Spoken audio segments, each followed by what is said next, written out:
Selamat pagi Bapak Ibu serta saudara-saudariku yang terkasih dalam nama Tuhan kita Yesus Kristus. Kita mendengarkan firman Tuhan pada hari ini, mari kita berdoa. Kasih karunia Tuhan kita Yesus Kristus, kasih dari Allah Bapa dan persekutuan Roh Kudus, itulah kiranya menyertai kamu. Amin. Bapak Ibu serta saudara-saudariku yang terkasih dalam nama Tuhan kita Yesus Kristus, firman Tuhan untuk kita pada hari ini, yaitu yang tertulis dalam 2 Petrus 3 ayat 9. Tuhan tidak lalai menepati janjinya, sekalipun ada orang yang menganggapnya sebagai kelalaian, tetapi ia sabar terhadap kamu, karena ia menghendaki supaya jangan ada orang yang binasa, melainkan supaya semua orang berbalik dan bertobat. Demikian pembacaan firman Tuhan. Bapak Ibu serta saudara-saudariku yang terkasih dalam nama Tuhan kita Yesus Kristus. Firman Tuhan untuk kita pada pagi hari ini begitu mengingatkan kita Bapak Ibu bahwasanya Allah kita itu adalah Allah yang selalu menepati janjinya. Allah adalah Allah kita yang selalu memperhatikan setiap kehidupan kita. Dan Allah kita adalah Allah yang mengetahui hal terbaik yang harus dilakukannya kepada kita.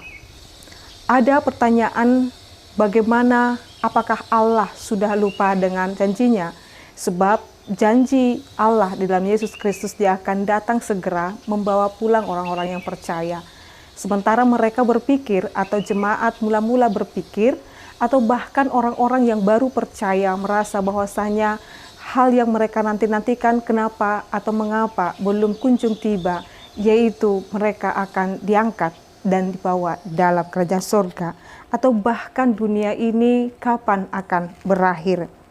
Jikalau kita masih hidup sampai saat ini Bapak Ibu, saudara-saudariku, ini perlu kita renungkan dan kita syukuri mengapa akhir zaman atau bahkan dunia ini belum sampai mencapai pada puncaknya atau apa yang telah dijanjikan. Sebab Tuhan mau berkata kepada kita, bahkan firman ini mau berkata, Allah tidak lalai kepada janjinya. Tetapi Allah selalu senantiasa membuka tangannya supaya setiap orang datang kepadanya, dan yang datang kepadanya adalah orang-orang yang hidup dalam tobat. Allah tidak menginginkan satupun di antara kita binasa Bapak Ibu. Rancangan Allah itu tidak ada satupun hendaknya manusia itu menghadapi kebinasaan. Maka Allah selalu memberikan waktu dan kesempatan kepada setiap orang untuk membaharui diri dalam setiap kehidupannya. Allah tidak menginginkan satupun di antara kita binasa. Maka jikalau saat ini pun kita masih hidup, Tuhan memberikan kepada kita kesempatan untuk hidup lebih baik di hadapan Tuhan.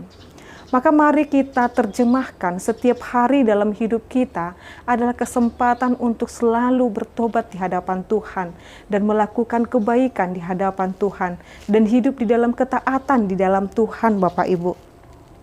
Rancangan Allah yaitu supaya setiap orang diselamatkan. Nanti kita bisa baca di 1 Timotius 2 ayat 4. Itu adalah rancangan terbaik Allah kepada manusia.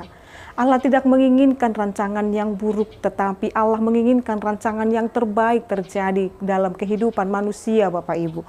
Oleh karena itu Allah tidak berkenan atas kematian orang fasik, tapi pertobatannya supaya hidup. Nanti bisa kita baca dalam Yeskel 18 ayat 23.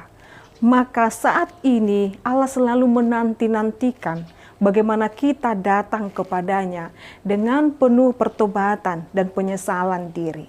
Maka saat ini, hari ini Bapak Ibu kita diingatkan melalui firman ini. Allah tidak pernah lalai akan janjinya. Kapan Dia akan membawa kita ke surga kelak, Dia tahu kapan dan saatnya. Kapan Dia akan memberikan janjinya atas setiap doa-doa kita, atas setiap pengharapan-pengharapan kita. Apa yang sudah dijanjikan Allah kepada kita, Dia tidak pernah lalai Bapak Ibu. Maka saat ini yakin dan percayalah, setiap janji yang telah dijanjikan oleh Allah, bahkan janji keselamatan dinyatakan Allah dalam setiap kehidupan kita. Maka mari senantiasa hidup di dalam janji Tuhan dan ingat, Allah tidak pernah melalaikan janjinya, tetapi Dia ingat terus akan janji penyertaannya. Dan itu harus senantiasa kita imani dan yakini di dalam menjalani setiap kehidupan kita, Bapak Ibu. Tetaplah yakin dan percaya, janji Allah pasti ya dan amin bagi setiap orang yang percaya. Amin, kita berdoa. Kami bersyukur ya Allah Bapa kami buat perkenanan Tuhan, Engkau telah menyatakan janji-Mu kepada kami. Terima kasih Tuhan, Engkau memberikan kami kesempatan hidup untuk memperbaharui diri lebih baik lagi. Biarlah dari hari ke hari hati dan pikiran kami terus dibaharui oleh firman Tuhan dan perkenanan Tuhan supaya kami dapat boleh hidup sesuai dengan kehendak Tuhan. Ini kami Tuhan, Engkau kiranya terus memperlengkapi kami, memberdayakan kami dan memampukan kami juga memberkati kami untuk menjalani kehidupan ini.